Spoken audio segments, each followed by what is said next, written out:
Hello, I'm Max Truscott, host of the top-ranked Aviation News Talk podcast, a weekly show with news and tips for pilots and student pilots to keep you safe. I'm the author of several books and the 2008 National Flight Instructor of the Year. This is a video version of episode 153, where we talk with airshow pilot and Red Bull air racer Mike Goulian. Mike talks about his own experience with normalization of deviance and passes along safety tips relevant for any pilots. Now please hit subscribe so you don't miss next week's show, and here is Mike. And now let me tell you a little bit about Mike. Mike grew up in aviation as his family operated a flight school just outside of Boston called Executive Flyers Aviation. He started out by washing airplanes and sweeping the hangar floor, and later he soloed on his 16th birthday. A year later, he started aerobatic training and set up an aerobatic school within the family flight school. As a corporate pilot, Mike flew the Learjet Model 35 and other aircraft. Simultaneously, he flew in air shows and aerobatic competitions, and he became the youngest pilot ever to win the U.S. National Championship in the advanced category at the age of 22. Later, he became the U.S. National Champion in the unlimited category. In 2006, he was awarded the Art Scholl Memorial Award for airshow showmanship by the International Councils of Air Shows, or ICAST.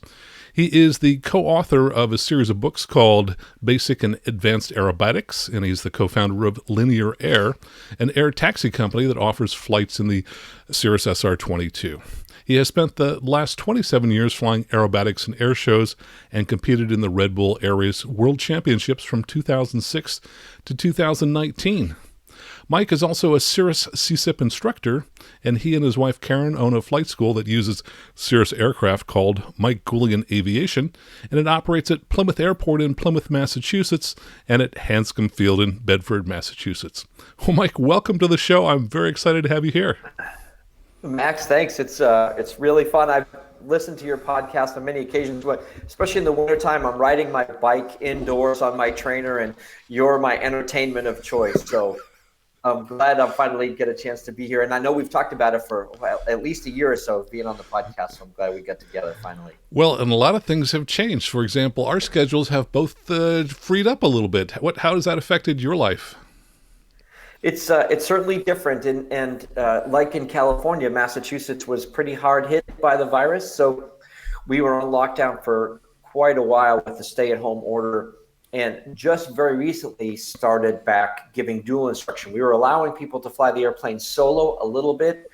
Essentially, we let them fly one flight a day, then we let the airplane sit for 48 hours and let somebody else in it. And now we're allowed to go back and do dual flight instruction. And the good thing that I see is that people have come back to flying. I don't see anybody that really put their flying on hiatus. So I think for general aviation, I'm hopeful that that's a good sign.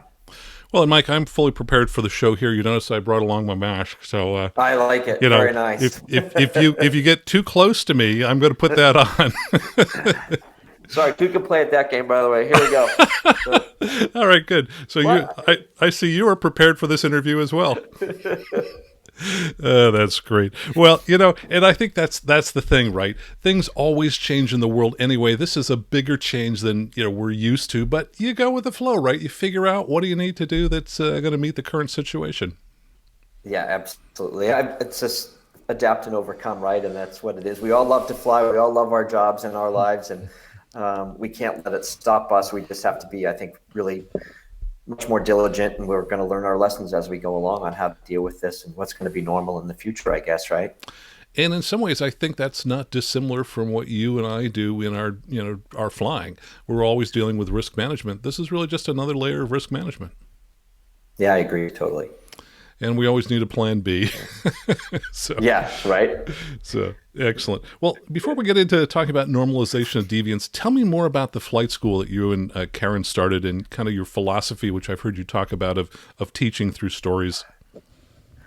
Well, I think a lot of the listeners might not know that flight schools, flight training is my family's business. So my dad started Executive Flyers in 1964, and I worked there all through high school and then into my college years, all the way up through about 2006 when I started in the Red Bull Air Race.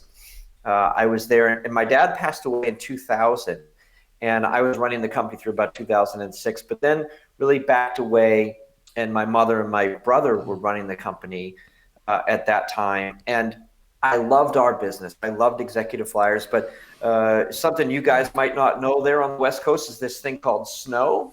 And we had 30 airplanes all based outside. And I had gone through one too many winters of trying to dig out 30 airplanes with 18 inches of snow on them. And I was like, there has to be a better way. And executive flyers was an amazing flight school, but it was one of these schools that basically caters to everybody, right? So the CEO to the high school student all learn from the same instructor in the same airplane, and we just were not focused on a certain customer. So my mom sold the business actually, and that, which is great. So it lived on after we sold it, but then I was like, hey, I want to start a business with Cirrus airplanes that essentially caters to people that want to learn the right way, a high-end business with beautiful equipment, and people that are basically going to take these airplanes, learn how to fly,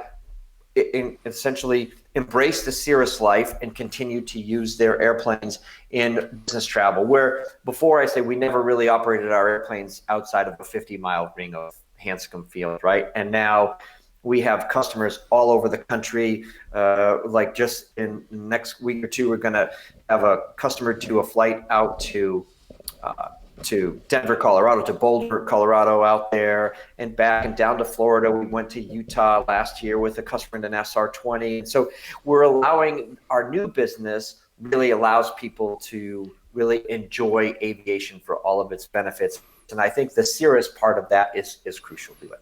Well, there's no question. You and I both love the Cirrus brand, and for good reason. I mean, it's become the most popular aircraft. It's got a lot of good things going for it. When I was going through your website, I was intrigued to see that you have your own flight operations manual, and that certainly reminded me of something that Cirrus has. Tell me about that, because I've never seen a flight school before with their own flight operations manual. Well, again, taking on what we learned from executive flyers in my old flight school and bringing it forward. So there's a whole bunch of parts of our flight operations manual. One is, how do you work with a customer? What happens if they're having trouble going solo, or you see that they're going to be, hey, they're going to have 25 or 50 hours before they solo. When do we intervene, and how do we do that? How do we operate? Our school, we want to teach people above and beyond things that they would normally get from a curriculum. So as part of our thing is, hey, they're going to have to go to a big airport and go to a big FBO. So we'll go to Teterboro or to Morristown. They have to taxi to a busy ramp, and then they have to get fuel on their own, and they have to call the night before. And then we're going to go to the middle of nowhere in Maine and have to self-service the fuel themselves. All of those things, so they get to learn it's more than just how do I do a touch and go, or how do I shoot an ILS or an RNAV approach. We're teaching all of those things. And then we have another section of our FOM, which is our safety creed. So yes, the airplanes can fly down to minimum IFR, but how about the pilots? How about the instructors, right? So we look at, hey, yeah, you've been sitting in the right seat a lot as an instructor. You're very current and capable as an instructor, but how about you as a pilot? What are your personal minimums? And so all of that stuff goes into the flight operations manual to help us have a set of standards with which we live by, which are, by all admission, fairly conservative in that. We'd never ever want to have somebody get hurt in one of our airplanes. So we have a lot of sort of gates that have to be gone through before a person is allowed to fly an airplane solo, whether it's in high winds or low weather or a combination of the two or anything like that. And we've done that also for our Vision Jet as well. So we have a Vision Jet online here, and it's professionally flown, but we have very strict safety precedent in that as well. Well, and you and I are both typed in the Vision Jet. People have heard me talk about it. Tell people your impression about it. What do you like about it, and any downsides?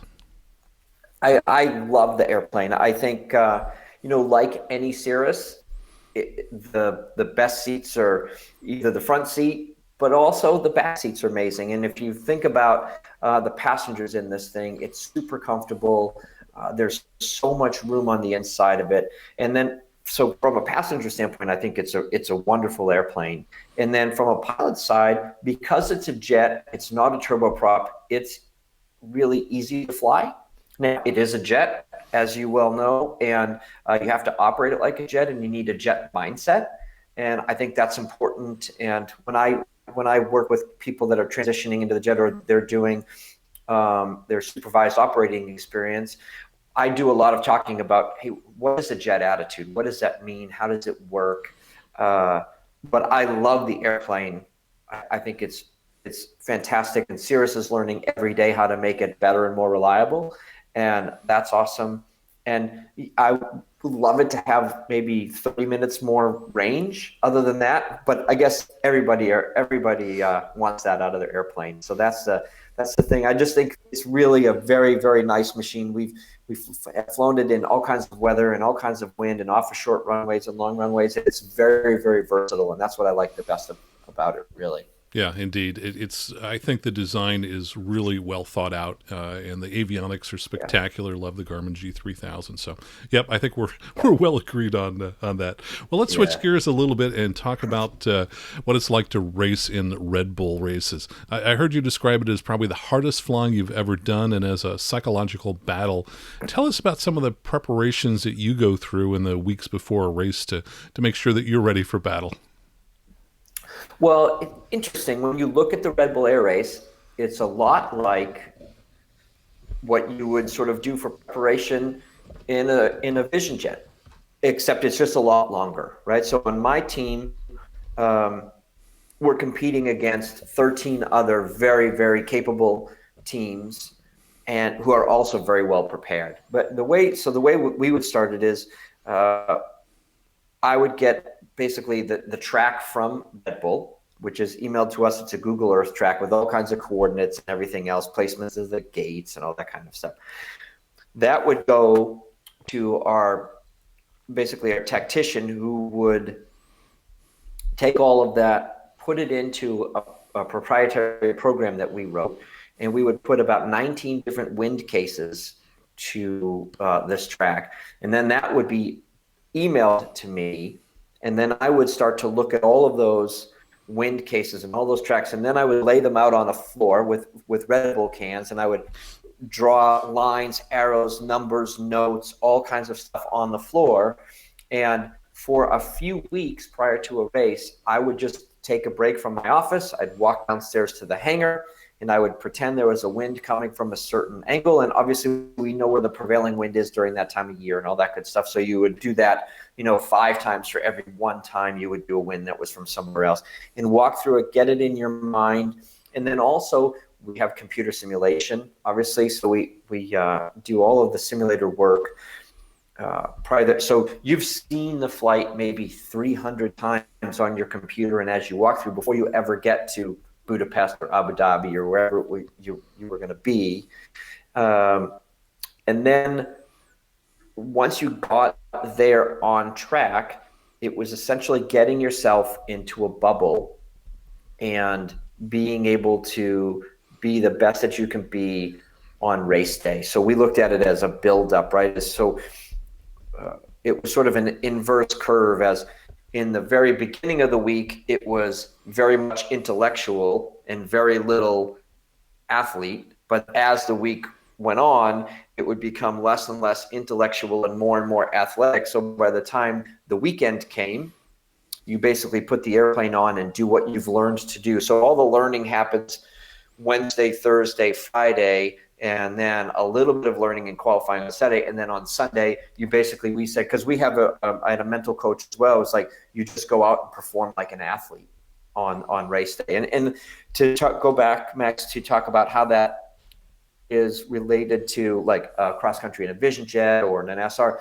Again, hey, I'm going to do a 500-mile trip. What do? I start 4 or 5 days early, looking at the Weather Channel and looking at windy.com, and then I get it a little bit more, and then maybe 3 days out I look at ForeFlight or Garmin Pilot, and then I start to whittle it down, and then I make my go no go decision maybe the night before, and then once I get in the airplane to go do that flight, all the hard work's already done. All I have to do is just go execute what I've done. So it's the same way, except in a Red Bull Air Race, it's probably four weeks worth of preparation instead of 4 or 5 days worth of preparation. I really am happy you drew that analogy because I was thinking about it as you were talking. It's kind of odd. I think most pilots would be surprised, but what you're telling us is that preparing for a Red Bull race is in many ways very similar to planning for any long cross country. It really is. And the way that I look at it is the longer the cross country flight, the further out the planning needs to be, right? Yeah. Makes sense.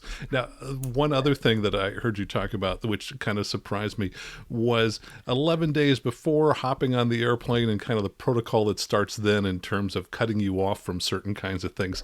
Tell us about that, because I found that fascinating and it made so much sense. Well, one of my good friends, Nigel Lamb, who was the Red Bull Air Race World Champion in 2014, is a very good friend of mine, and he actually came and visited us in Boston after he retired. We spent a few days playing golf and having fun. And he sat down with me and he said, Michael, I know that you want to win a Red Bull Air Race World Championship. He goes, but honestly, I don't think you can do it. And he said, because what you've built here in Boston with your flight training school and with your airshow business is amazing.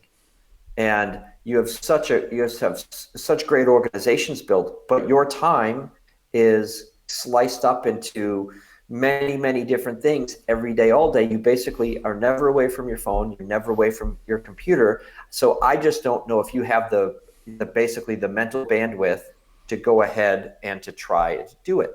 And, say something like that to me, and that's all I need is a goal and a mission. So Nigel kind of became a quasi-coach of our team. He sat with every one of my team members in a confidential way and said, what makes Michael go?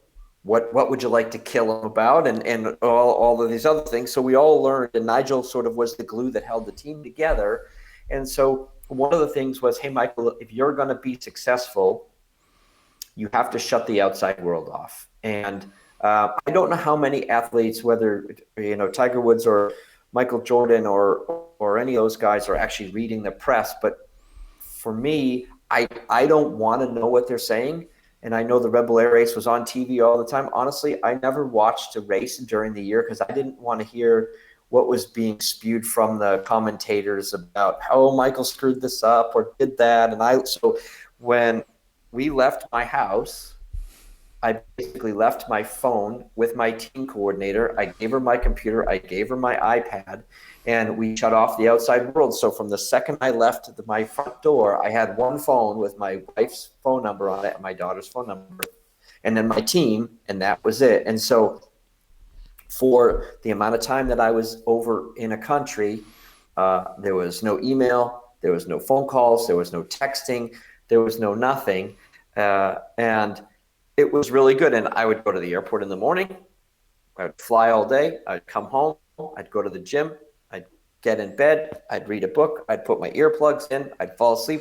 And it was Groundhog Day for 10 days during a race. And then as soon as the race was over, I would say to my team manager, now give me all my stuff back, right? And you have 700 emails and 50 text messages and all of that stuff. But it was great because it allowed me to be inside this bubble. I mean, we got to the point where, like in 2018, which was a really, really successful year for us, when there was a race in the United States, like in Indianapolis, and my wife and my daughter would come, they stayed in a separate hotel room.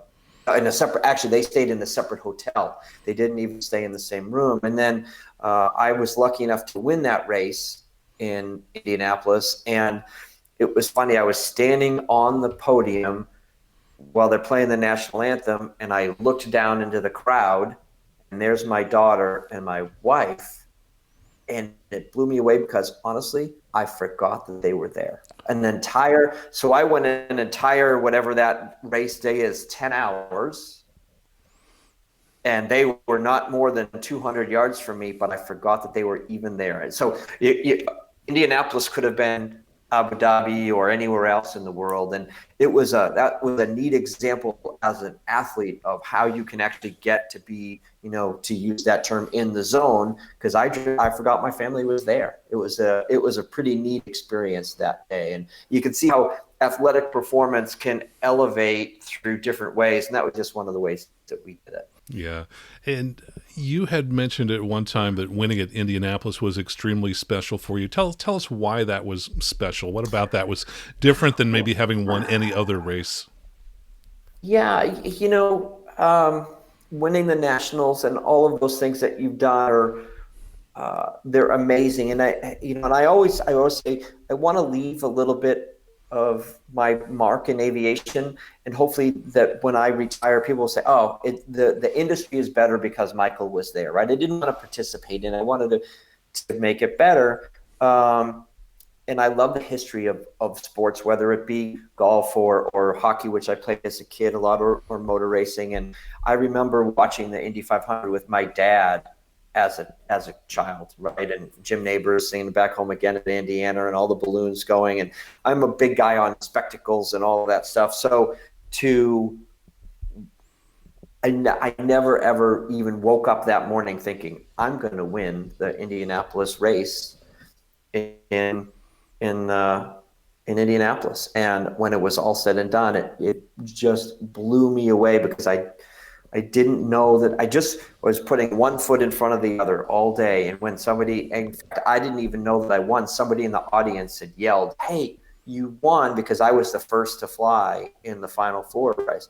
And I was just overcome with this sort of emotion to say, hey, the greatest people in motorsports history have won at this racetrack. And now my name is indelibly marked in Indianapolis. Was just quite a big moment that was it a little bit transcended aviation for me, in that it's hey, I have a little piece of the Indianapolis Motor Speedway, which was really, really cool. Yeah, it sounds like that was really, really special. I'm happy for you on that. Yeah, thanks. Well, let's talk about normalization of deviance. First, can you define that for us and talk about why it's important to pilots of really any experience level? Well, yeah, and Max, a lot of people have asked me to give this speech about normalization of deviance and what it is. And really, to break it down simply, is that it's a person, and it doesn't have to be a pilot, but we relate it to pilots, where they essentially break the rules, however small they may be, so frequently that it becomes normal. And to everybody else on the outside, they can recognize it. But to the person inside that is actually doing this, it becomes normal. And I talk about, hey, we all do it in one way or the other. And the one thing that's sort of most prevalent in all of our lives is texting while driving. We all know that it's bad.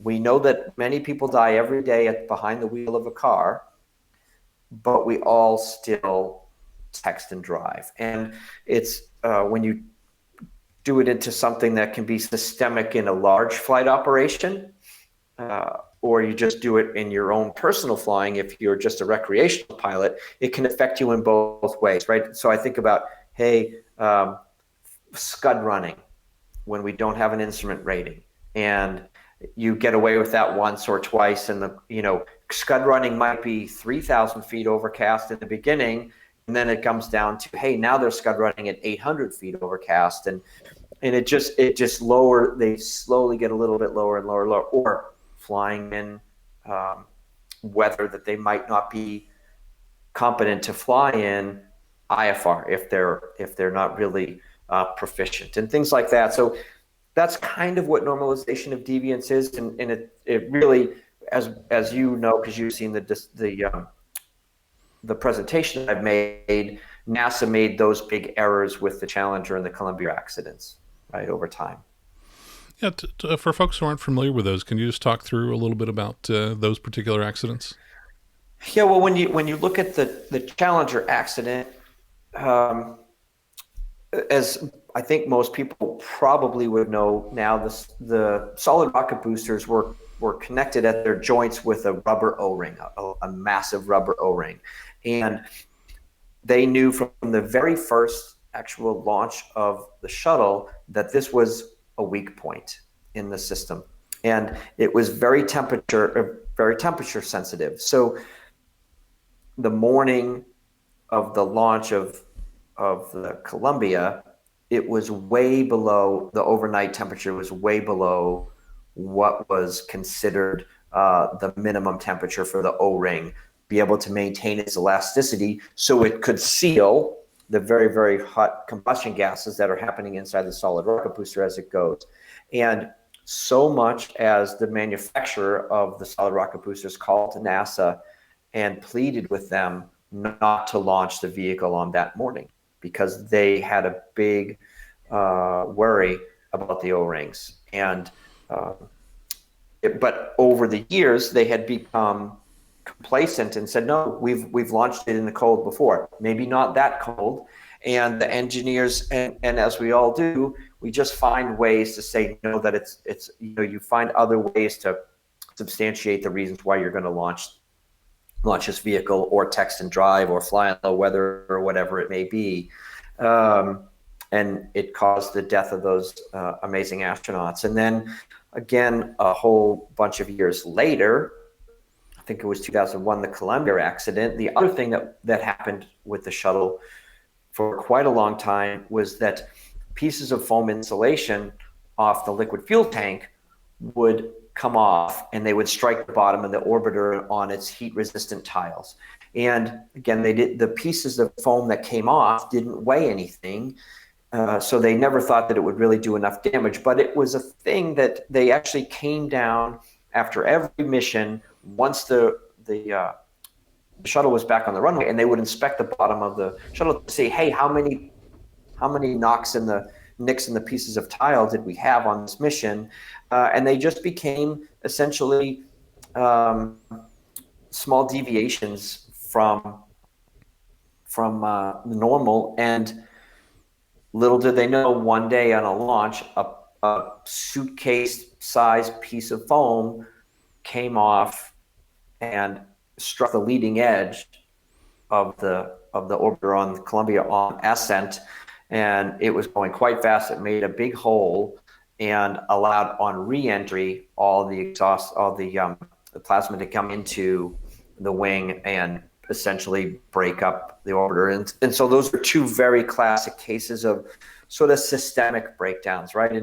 And nobody would ever do that on purpose. It was just, it became a culture within a big organization of, quite frankly, the smartest people in the world, right? Like, let's just call it what it is. NASA is an amazing group of humans, but they couldn't look from the outside looking in to see the deviant behavior that was going on there. And they just basically, it was, those things became acceptable risks until they weren't.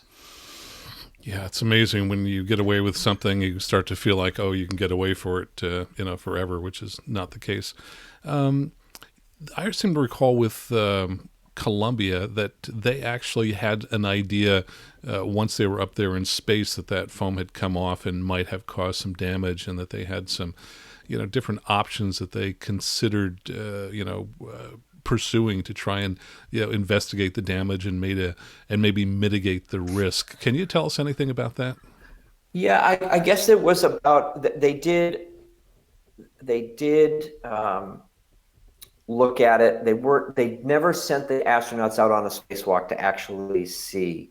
And there was a very small window of time where if they kept the Columbia in orbit, they could have hurried up and launched another shuttle at the same time. And it would have been very risky, but they basically would have used the other shuttle as a lifeboat to come back home. They did have a very small window to do that, but they thought that it wasn't going to be a problem, but they were wrong. And then after all of that occurrence, if you look, they always had two shuttles on the launch pad at the same time in case something like that happened. They were able to basically do that. And again, we learn through history, right? And unfortunately, they learned the hard way with that. But if you talk to some of the astronauts, I think they felt that the chances of that were probably pretty slim. It would have been a difficult task, but it was maybe possible that they could have done that.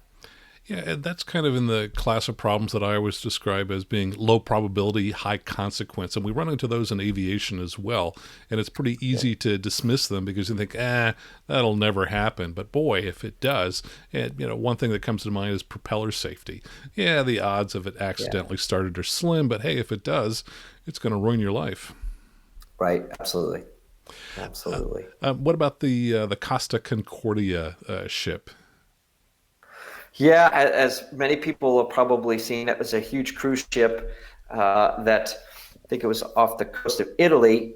It ran aground, and essentially this huge passenger ship was doing an aviation equivalent of a flyby, right? And it was doing it at night, and they were doing it completely visual. And instead of being way offshore, they brought it in between two islands. And the captain, there's all kinds of things. He had his girlfriend on board, and I believe one of the chefs was from the area. He was on the deck, and in the middle of the night, they ran the ship aground. And I think if I remember correctly, it was $3 billion to try to remove that ship from where it was. And it took years and years to do it. And so, again, it can happen in many, many different industries in many different ways. But it's sort of the same mindset, if you will. And that to me kind of makes me think of buzzing. People who suddenly decide, well, I know I'm not supposed to do this, but it can't be that big a deal. Why stay up at, thousands of feet when, wouldn't it be fun to get 50 feet above the ground? Right. Yeah. And, it's funny enough, flying an aerobatic airplane across the country for years and years on end, you end up in a place, I'm in Iowa and I got some fuel and there's no one around. And the line guy's like, hey, where are you going? Well, I'm going to North Dakota. Oh, well, can't you give me a roll on takeoff? Right. And there's nobody around and no one would ever know. But hey, here's an airplane filled with luggage, filled with fuel. It's basically in Boeing mode, not in extra 300 mode. And, you have those temptations all the time. And people are amazed when they say, hey, when you're just flying along across country, do you ever roll your airplane? I'm like, no, why? Like, I can roll it at an air show. Why do I need to roll it while I'm flying cross country? And it's a pretty interesting thing. But again, we've all gotten away with little things in airplanes. And I am certainly not immune to that. I've done my share of stupid things. And I think to me, what I try to tell all of our new pilots is just don't make the same mistake twice, right? And that's kind of the thing is there's the people that they get away with something and they get an adrenaline rush from it, or they get away with something and they sit back and go, boy, am I lucky. I'll never do that again. And you just hope you're in that category, I think. Yeah, I often think that if people want to get an adrenaline rush, maybe they should, go to the amusement park rather than try to do it in airplanes. Exactly. Go bungee jumping off a bridge, right? Yeah, exactly. Well, I know you've lost a lot of friends in air show accidents. Talk about the ICAST safety creed and kind of your own story about normalization of deviance. Yeah, well, the air show business, as you might guess, is a really, really small community. But what we do, let's call it what it is, it's a pretty dangerous endeavor. No matter how skilled you are, you're making many, many, many instantaneous decisions every second about the energy of your plane, its height, where you are in the earth, and the G available, and all of these things. It's a super crazy dynamic environment. And yes, I've lost a lot of friends doing it. But the International Council of Air Shows is the organization that we all belong to that helps organize and promote air shows within North America. And there's a safety creed, and that safety creed says basically the decisions that I make today will affect an entire industry, and that industry is way bigger than I am. So think about the consequences of what you're about to do and the way that you basically carry yourself within the industry. We all want to be an ambassador for the business. We want to make the business better. We want to inspire people through our flying. And if we have an accident we not only affect ourselves, our family, and our friends, but an entire industry, and maybe the children or the people, the dreamers that are watching that day, that could be the next generation. And that's really what the safety creed is all about, is to don't be selfish because you're a very small part of a bigger industry that relies on you, essentially. Yes, I often think about what would the accident report read if I were to do something, and that usually steers me back toward the right decision. So yeah, we definitely don't want to do that. Would you like to share a story where somebody came up to you one time and said, "I know what you're doing"? Sure. So if you go to an air show and you watch most of the airplanes fly, they, as a very good air show pilot, you always want the energy to go away from the ground, right? So I was essentially doing rolls pretty low to the ground, let's call it 50 feet, 75 feet. And if you watch all the pilots will pitch the nose away from the ground just slightly before they roll, so the vector is going away from the ground. It's just a safety valve. But in competition flying, you never do that. You have to fly the airplane on a level string, right? It's perfect. So every competition pilot can fly a roll, a 1.5 roll, a 2 double roll, or point rolls without losing an inch of altitude. And I started to get my ego in the way to say, hey, I'm better than everybody else. And why do I need to roll? And I mean, I didn't really think of it that way. I just wanted to, I was playing a mental game with myself to say, I want to get as close to perfect on this level roll as I can be, because I'm a professional. I know exactly what I'm doing. And so I started to bring, let's just call it 5 degrees. And then at the next air show, it's 4 degrees. And the next air show, it's 3 degrees. And then before you know it, I'm rolling level. And every one of my performances is videotaped, by the way, and we review them after. So nobody ever said anything to me because it was a little insidious. I knew what I was doing. I watched the rolls and internally say, oh, that's pretty darn good. That looks really nice. There's no pitch up before the roll.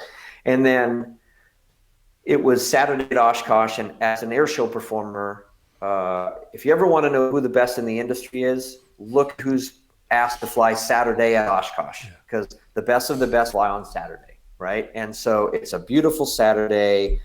I did one of the best flights of my season on that Saturday. It's a euphoric day, and I came down. It was awesome. And a younger performer came up, but who I'm friends with, and didn't say anything other than he stuck me in the chest, and he looked at me and he says, I know what you're doing, and you're going to kill yourself. And he walked away. And I knew exactly what he was talking about. He didn't need to say anything else. And I went up to him after and I said, hey, you're right. Thanks for pointing it out. I appreciate it. That's why we're friends, and I'll change. And then it happens. And I think as somebody is in an industry, even if we're just a person that's floating around the flight school, if you see a flight instructor acting like that or another pilot, it's incumbent upon us to say, hey, I'm not sure this is my place, but I'm not sure that maybe you should think about that. Or it changed sort of my perspective. It changed my perspective about him, because I thought he was just a kid that was sort of going through life nice and easy. Clearly he wasn't. He was paying attention, and my respect level went up for him in a big way. And, we have a lot of that in our industry, and it's the people that take that on board that we embrace as pilots. If we approach somebody and they immediately go on the defensive, then essentially, in a way, the industry ostracizes that person. and we make sure that they're not in the business anymore, because that's not the type of attitude that we need. And it doesn't matter whether you're the best pilot that's ever lived. That's great.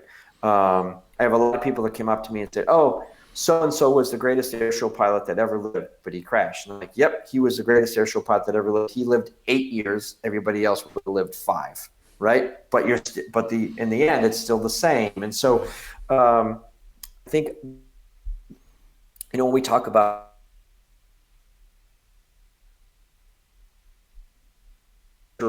get inside of our own little safety bubble. And what that means is that we don't get too far outside our own personal envelope. And if we can do that, it's great. And sometimes we get outside of our envelope and we don't even know it, or you might know it. And again, I was portraying a perfect case of normalization of deviance, right? It was going along great, and I was just getting along with it until somebody else pointed it out for me that saw a visible glaring error from the outside. What I really like about that story is that 2 really great things happen, and neither necessarily happen all the time. One is he called you out on it, and 2, you listened. I mean, that doesn't always happen. And that to me really says that's what needs to happen, and that's the way it should work in aviation. Yeah, it really should be. And I think we should always want to be better, right? And when I look at where we're going in the future, Max, we talk about like Cirrus IQ and then what TBM is doing with their app. And when I look at some of the things, people are saying, oh, I don't want anybody intruding on my life and how I'm flying. The data is my data and all of this stuff. But when you look at what TBM is doing with their My TBM app, it's really cool. The pilots are competing against each other on landing approaches and things like that. And I hope that as a general aviation community, we can start to embrace that. If you look, like I do a lot of cycling and things like that, and there's a app called Strava, and you can go and you can compete on Strava and see where you rank.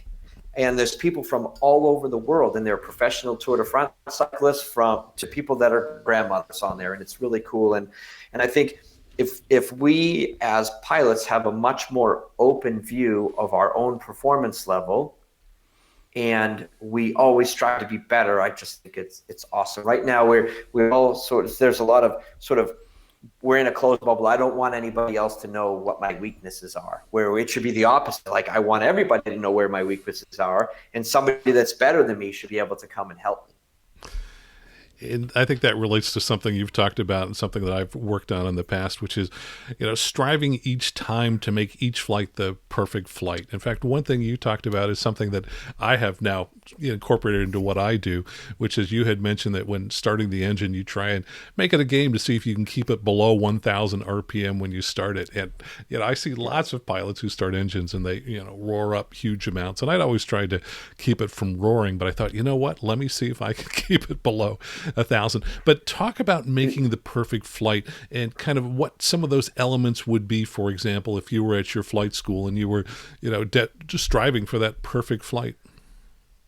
Yeah, again, I think a perfect flight, essentially, it starts with pre-flight planning, right? That's it. So nothing really good comes without planning. So we have to plan it first. And then for me, I talk about it starts with the flight itself, closing the door. And I can tell a lot about a pilot the way they close the door. It sounds really funny, but do they slam the door? And as you know, on a G5 or G6 Cirrus, you don't need to slam the door anymore. So if they give the thing a huge whack, I sit there and I'm like, oh, this is going to be a long day, right? Or do they just gently click, and I'm like, this is somebody that's paying attention to the small details, right? And then when they start the engine, does it turn on the first click of the blade and off it starts? And what's the RPM? And then, when they do their brake check, do they just gently press the brakes and bring it to a smooth stop and let the airplane go? And so to me, that's how a perfect flight starts. And then that's everything with how nicely they taxi, how aggressive they are on the brakes. When it comes to takeoff, do they just go zooming down the runway and now we're at 70, 75 knots on the ground and they yank it off the ground? Or do they lighten the nose, let the airplane sort of just fly itself into the air, make a smooth transition, beautifully raise the flaps, and off they go? And I find somebody that looks at the very, very small details of each flight, when you execute each one, it's almost like a building block. Each one leads to better and better and better execution. And their situational awareness is better. Their safety margins go up. And then overall, I think that's how you become a professional pilot, right? Yeah, I totally agree. Those are definitely all the elements, and they come with time, especially for those of us who may not have been taught those kinds of things in the beginning. You kind of have to learn them over time. But you're right. We have an opportunity when we're teaching people from scratch to help them realize how important each of those little steps are. Yeah, I'll show you a little. So I don't know if the people can see it, but this is at my Goulian Aviation. We call a TOLDS card, or takeoff and landing data card. So in the Vision Jet world, you know what this is, and it's sort of all the information that's put down on a flight. But we've taken that one step further. And when you talk about our flight operations manual, the back of our card, we have a discrepancy, a squawk list. But the other thing on the bottom is a self-evaluation checklist. And so it's one of the things that after a flight, the pilot can go, 1 is the lowest, 5 is the highest. And it's pre-flight weather and in route planning, pre-flight and ground ops, takeoff and climb, cruise, descent, approach and landing, post-flight, checklist and SOP adherence and risk mitigation. So those are all of the things that we've written down. So it's one of those things like, hey, nobody's asking you to do this, but when you're done, just give yourself a mental score. And keep these in a drawer somewhere and start to look at, hey, where am I at 2? Where am I at 3? Right. And it's another way of, after the flight, looking back and saying, where can I be better? They kept me high for too long, and then I had to bring the power back too much in my turbo, and I cooled my cylinders off, and maybe let me think about how to be better at descent planning. What were the reasons that I allowed that controller to slam dunk me like that? Why didn't I see it coming, or whatever it may be? And so we all have our little different ways of trying to create that perfect flight and being better. And this is just one of those ways that we're doing it at our company. Well, let's talk a little bit about safety culture for a moment, because I think a lot of what we're talking about relates back to having a culture of safety and surrounding yourself with people that operate in similar kinds of ways. From your standpoint, where does having a culture of safety start in an organization? Well, I think in a culture in any business, it has to start at the top, right? And so if the ownership doesn't believe in a culture of safety, but yet the chief pilot does, well, there's already a conflict at the very top. And so the way that the airplanes are managed and maintained and operated and all those things, if they're being managed by somebody that doesn't have a positive safety culture, it is incredibly difficult for somebody below them, whether that's the director of flight operations or the chief pilot, to go ahead and instill that. And so in our company, it starts with me. And we fly airplanes that are all weather capable. But the way that we look at it is, hey, the airplanes are very capable, but the pilots are not always. And so we look at the weakest link as the pilot. And which is, whether it's me or a customer or anybody, we're always the weakest link, right? Yep, so, totally. And then we look at the proficiency of that pilot from a currency standpoint and experience standpoint and all of those things. And then we take the airplane and we put that on the end. Hey, are they in an SR20 that doesn't have anti-ice capability, or are they in an SF50, or are they in a 22T? And how does all that, the metrics and the matrix work to come up with a safety, a risk factor for that day and that pilot? So it really starts with the organization's leaders. And then if you are operating, I think, on your own as an airplane owner, then it's your peer group, it's your friends, right? Or it could be your flight instructor that taught you how to fly. And so I think really operating any kind of high performance machine in a vacuum is really challenging. When we think back of JFK, I think, man, if that poor guy just had people that he trusted, maybe he would still be here today. But, and again, because he was a celebrity and maybe people didn't want to get close to him, or the other way, I totally understand. But again, a super great, strong support network of people is the biggest safety culture you can have.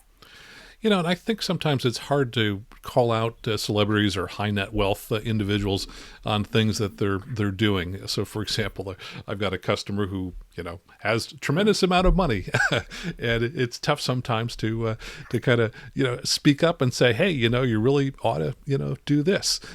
As a flight instructor, if you run into those kind of situations, and what do you try to do? Absolutely, and.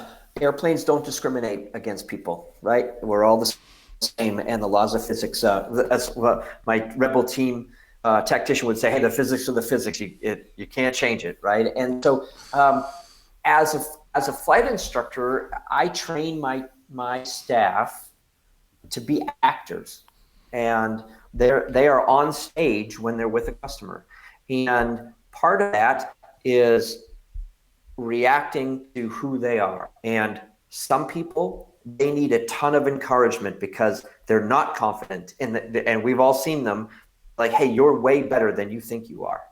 And you have to prop them up and tell them how great they're doing. But then there's others that think they're God's gift to aviation, and it's exactly the opposite, right? And so I'm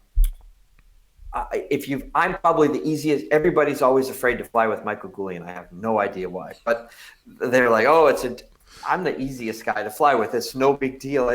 And I'm like, I just want to see how you fly the airplane and operate the airplane.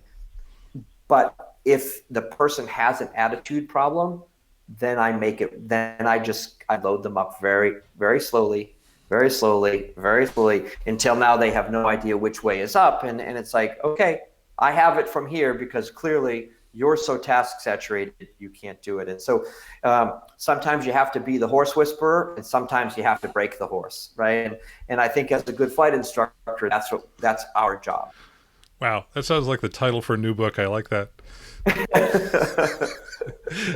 Yeah, I mean, that really kind of encapsulates the extremes that we run into and the different approaches that you have to take. And I often think as flight instructors, sometimes we're less instructors than we are psychologists and coaches.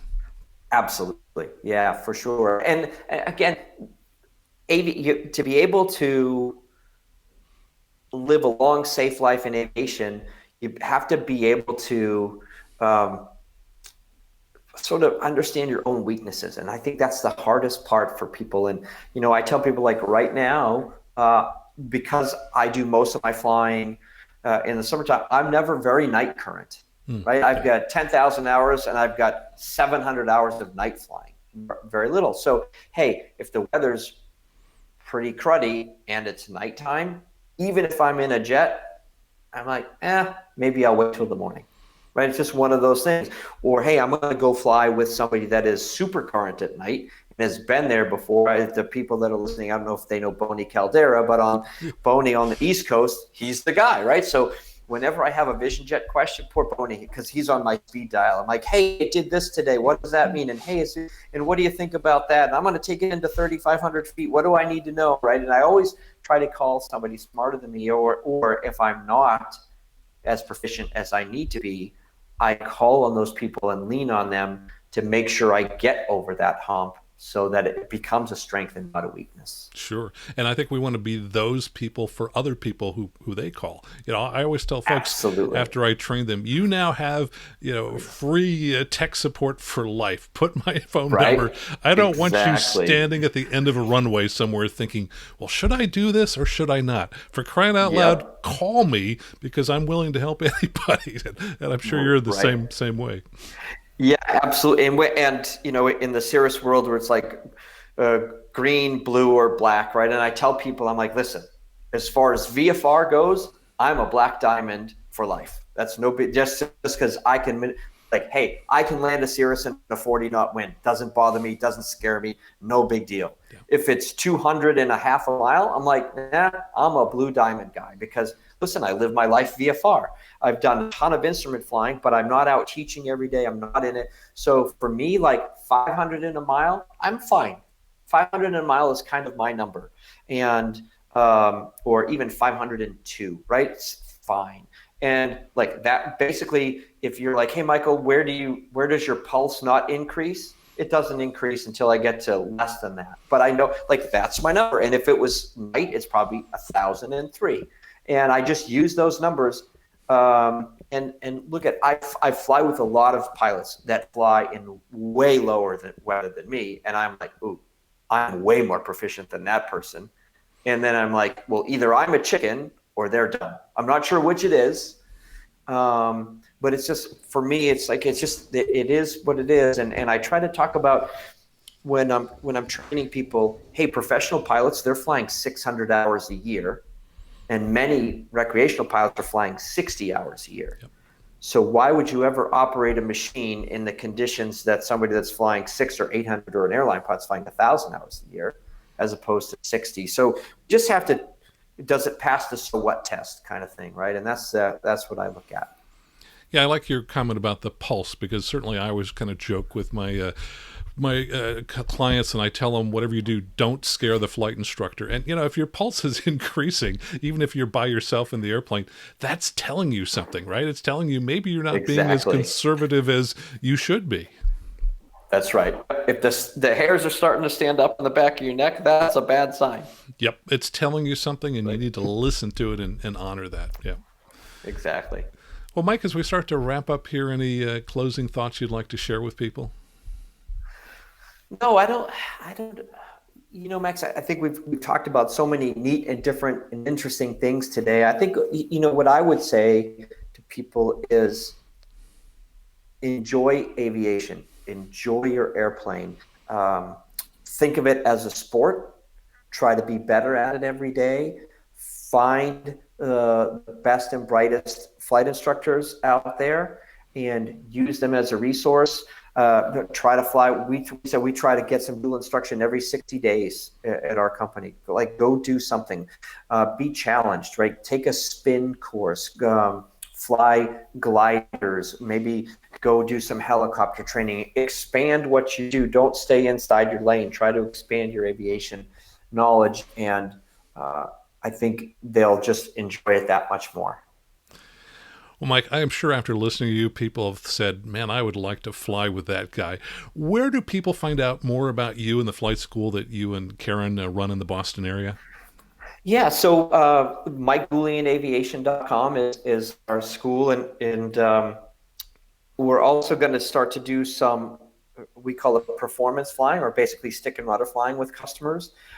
Here starting soon, we have a 2-seat extra that we're using, so we'll be able to have a really great course for people that basically may have learned in a technically advanced airplane and not really sure what their feet are for, and we want to help them with that.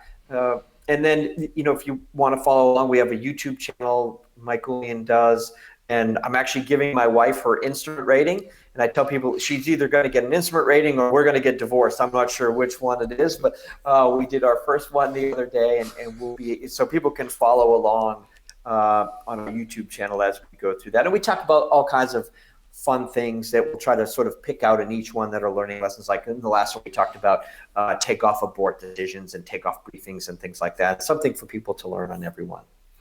Well, I was just thinking, it sounds like you've created an aviation destination vacation. So somebody could fly in from anywhere in the country or the world, and they could fly with you in the Vision Jet, the Extra, and really have a good time. Yeah, they really can. We have everything there. An Extra, SR20, 22 Vision Jets, and we live basically right next to Cape Cod. So we're about 60 miles south of Boston, which is a really nice place to be. Yeah, it's a lovely area. I've been there. In fact, I've been to Plymouth Airport before, so I know your location there. That's great. Well, thanks so much for talking with us today. Pleasure. Glad to be here. Thank you so much. And Max, thanks for all you're doing to promote general aviation. Your podcast is amazing, and you're a gem for the Cirrus community and for general aviation out there in California. So thank you for everything that you're doing for all of us. Well, thank you, Mike.